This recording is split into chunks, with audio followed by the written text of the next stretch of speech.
Hi, this is Alex from phpacademy.org, and this is a PHP video tutorial for the New Boston.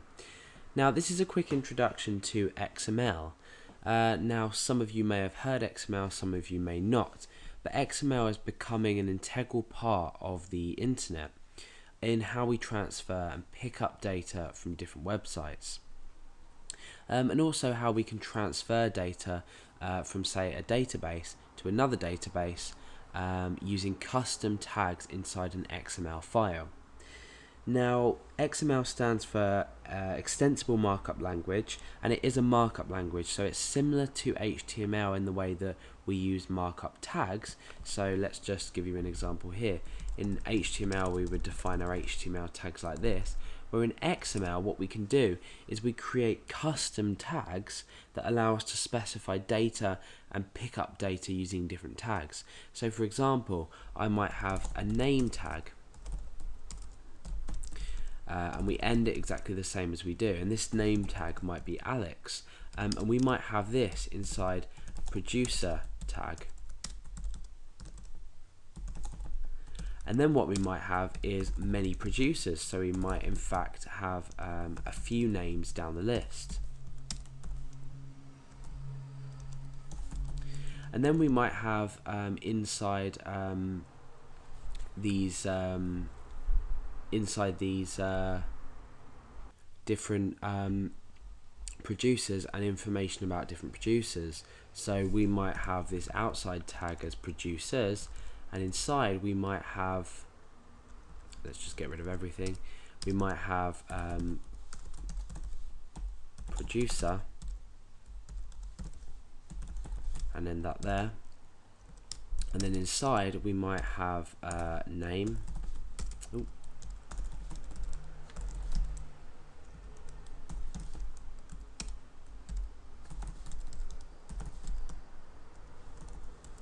And then what we can do is we can duplicate this and have another producer and another producer, so we can change these values here.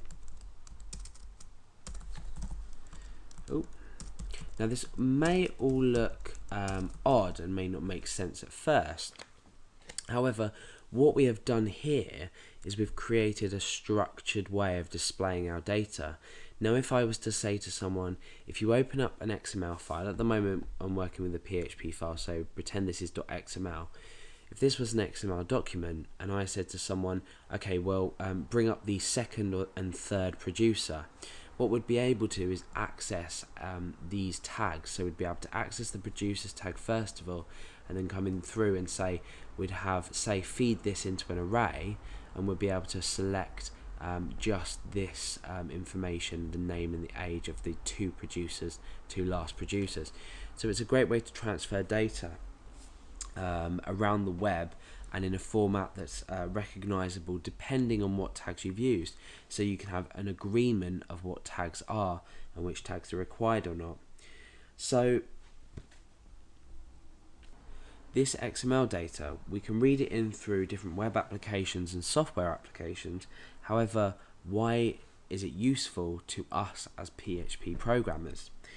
Now, you may have noticed that, or may know that Facebook, things like Facebook, Twitter, YouTube, all have preset XML files for different users. So for example, let's just bring up an example of a YouTube XML document. Now, it's not correctly structured in terms of indenting and things like that, but if we go down, we can start to see information about videos from the user PHP Academy. So we've got, if you look carefully, you can see things like, let's just have a look. Okay, you've got a description. So you've got a description there of a video, and if you come down, you've got some more information, and you can see that we've got these media tags here. You've got let's just go up. There should be some more around. It's quite hard to see this because it's very yeah, so there we've got author there. This is just general information from this API document. but if we go down we can see there's an extensive amount of data in here, but it all can be read in using PHP. Now what we're going to do is we're going to work with creating our own simple XML files and reading them in and learning how to read them in. And then what we're going to do is we're going to take an example of a data feed from either YouTube or another social networking site that we can access a user's feeds, for example, from Twitter and things like that. And we are going to read in things like that. So now that you know what XML is, you can go away and fiddle around with different websites and how they produce their XML. Have a careful look at it. Some might be structured, some might be not, like this. And then in the next lessons we can start reading this data in, and in fact then we can start storing this data once we know the structure of our XML document. And we can simply write an XML file using file handling, so we can output different lines to the file depending on the tags that we've specified. So I won't be going through how to write your own XML file, but we will be looking extensively at reading in XML files and then how to read in data like this.